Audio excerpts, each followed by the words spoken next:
Assalamualaikum warahmatullahi wabarakatuh. Perkenalkan, nama saya Virus Hirzi dari Teknologi Pendidikan A 2021.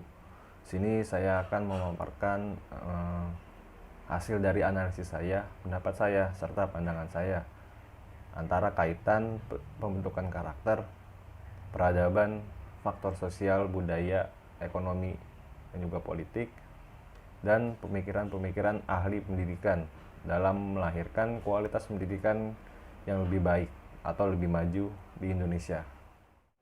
Seperti yang kita tahu, pada saat ini globalisasi banyak memberikan dampak terhadap kehidupan kita sehari-hari. Salah satunya ada dampak positif dan juga dampak negatif. Dampak negatif ini memberikan pengaruh terhadap kualitas pendidikan di Indonesia, terutama pada anak-anak sekolah. Banyak anak-anak sekolah yang saat ini kecanduan dalam bermain sosial media dan juga bermain game online, di mana mereka banyak menghabiskan waktu untuk kegiatan tersebut sehingga melupakan kewajibannya sebagai seorang pelajar.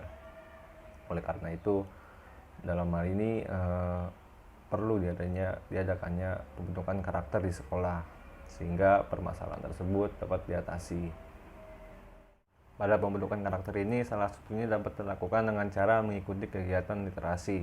Nah, kegiatan literasi ini dapat membentuk karakter rasa ingin tahu yang tinggi, tentunya dengan disediakannya fasilitas yang mendukung di sekolah. Kegiatan literasi ini memberikan dampak yang baik terhadap kegiatan pembelajaran siswa di sekolah. Sebelumnya, siswa di sekolah hanya monoton saja, yakni tidak aktif dalam bertanya dan lain-lain. Tapi setelah mengikuti kegiatan literasi ini, siswa menjadi lebih aktif di kelas, seperti sering bertanya terkait materi pelajaran yang diberikan oleh guru. Jika pembentukan karakter tadi dilakukan oleh anak yang lebih dewasa atau remaja, lain halnya dengan kegiatan yang dilakukan oleh anak usia dini dalam pembentukan karakternya. Salah satunya dilakukan dengan kegiatan makan bersama. Pada kegiatan makan bersama ini, anak dilatih untuk menerapkan adab yang baik dalam makan dan juga menerapkan nilai religius ketika makan, seperti adab makan yang baik menggunakan tangan kanan, terus membaca doa sebelum makan.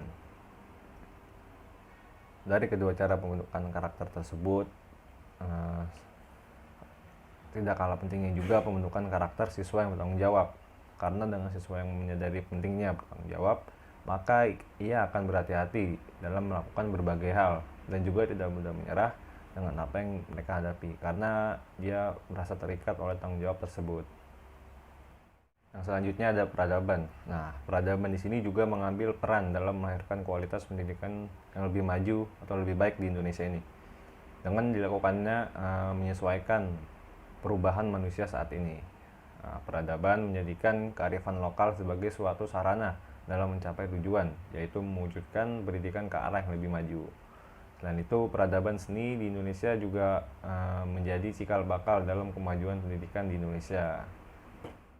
Nah, peradaban modern manusia saat ini sangat berdampak terhadap pendidikan.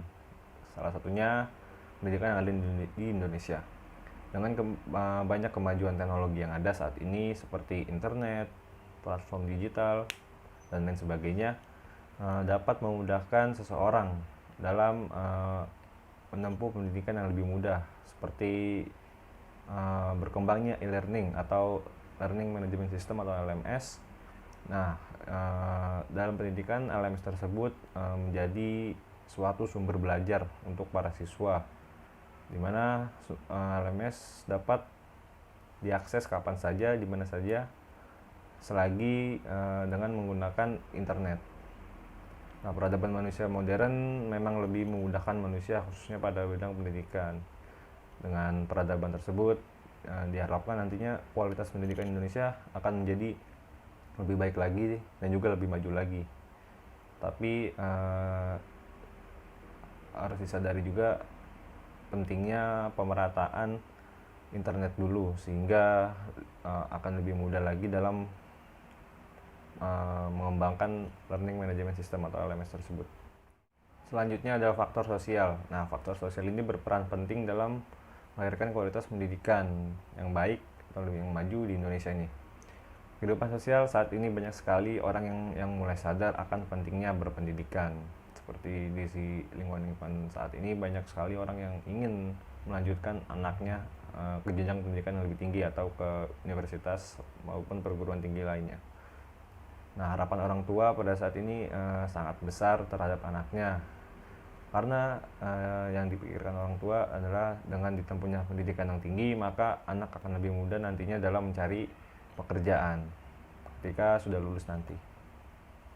Sekarang ini budaya di Indonesia perlahan mulai disukai oleh anak muda di Indonesia. Nah, anak muda pada saat ini banyak mengeksplor budaya-budaya di Indonesia yang belum banyak diketahui oleh orang lain. Sehingga budaya-budaya ini dapat membantu dalam proses terwujudnya kualitas pendidikan yang lebih baik lagi. Karena nantinya anak-anak muda tersebut dapat berpikir kritis terhadap budaya-budaya yang baru diketahuinya tersebut. Pandemi COVID-19 sekarang ini sangat berdampak kepada seluruh sektor, baik di Indonesia maupun di dunia. Perekonomian dunia berkembang sangat lambat saat ini. Hal tersebut berdampak pada pertumbuhan ekonomi di Indonesia. Dengan majunya perekonomian di Indonesia, diharapkan nantinya pemerintah lebih peduli lagi terhadap pendidikan. Karena jika pembiayaan pendidikan besar, maka fasilitas pembelajaran akan semakin lengkap juga, sehingga mutu pelajaran yang disampaikan oleh guru dapat lebih maksimal tersampaikan kepada siswa. Nah, biaya pendidikan sangat berpengaruh terhadap tersedianya fasilitas yang memadai di sekolah.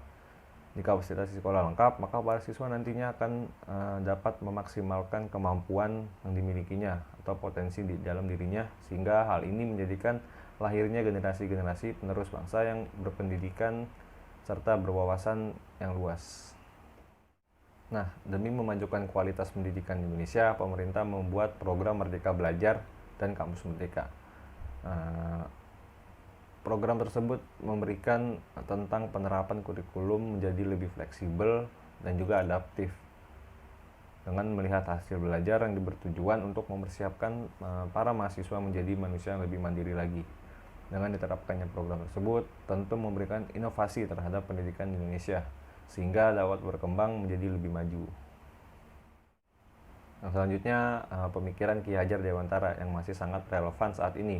Misalnya terdapat kurikulum 2013 yang membelajarkan siswa berdasarkan kreativitas siswa dengan proses kegiatan pembelajaran seperti menalar, mencoba, meniru, mencipta, dan mengkomunikasikan. Nah, hal tersebut sangat berkesinambungan dengan sistem AMONG yang dikemukakan oleh Ki Hajar Dewantara, yaitu kebebasan dalam berpikir yang dikasih ke peserta didik untuk mengembangkan kemampuan pola berpikir, kreativitas, dan bakat yang ada pada dirinya, serta tidak dihalangi oleh orang lain di sekitarnya. Selain Ki Hajar Dewantara, Kiai Haji Ahmad Dahlan juga berkontribusi dalam peningkatan kualitas pendidikan di negara Indonesia ini dengan menyumbang pemikiran-pemikirannya. Salah satunya pada masa penjajahan Belanda, ia ingin rakyat Indonesia atau pribumi dapat bersekolah seperti orang-orang Belanda pada saat itu. Namun pada penerapan ide tersebut, ia mengalami kegagalan, sehingga ia berpikir dan menemukan cara baru di mana ia membuat suatu organisasi, yaitu Muhammadiyah. Nah, Muhammadiyah ini hingga saat ini menjadi sekolah yang sudah banyak tersebar di seluruh Indonesia. Nah, Muhammadiyah ini memberikan pembaharuan terhadap pendidikan di Indonesia, seperti menerapkan akhlak-akhlak dalam keagamaan menjadi lebih religius, serta menjadikan siswa mempunyai karakter sebagai pemimpin. Muhammad Syafi'i juga menerapkan Student Center Learning atau SCL pada konsep pemikirannya. Nah, pendidikan yang dikembangkan Muhammad Syafi'i ini diarahkan untuk memperkuat karakter bangsa. SCL ini membuat mahasiswa aktif dalam mengembangkan keterampilan dan pengetahuan yang dipelajarinya.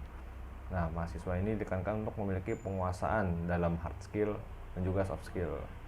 Dengan dikuasainya tersebut, nantinya akan berkembang penemuan-penemuan baru, di mana dalam penemuan tersebut menjadikan kualitas pendidikan Indonesia menjadi lebih maju lagi.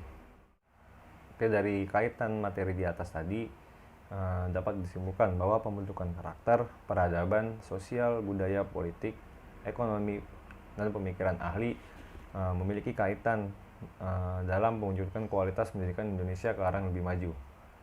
Jika hal tersebut dilakukan dengan baik dan efisien, serta serentak atau berbarengan, tidak sendiri-sendiri, maka tidak akan menunggu lama lagi untuk melihat pendidikan Indonesia lebih berkualitas dibandingkan negara-negara lain.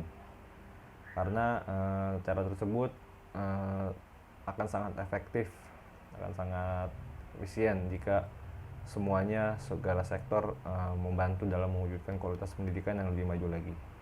Sekian dari saya, kurang lebihnya mohon maaf. Assalamualaikum warahmatullahi wabarakatuh.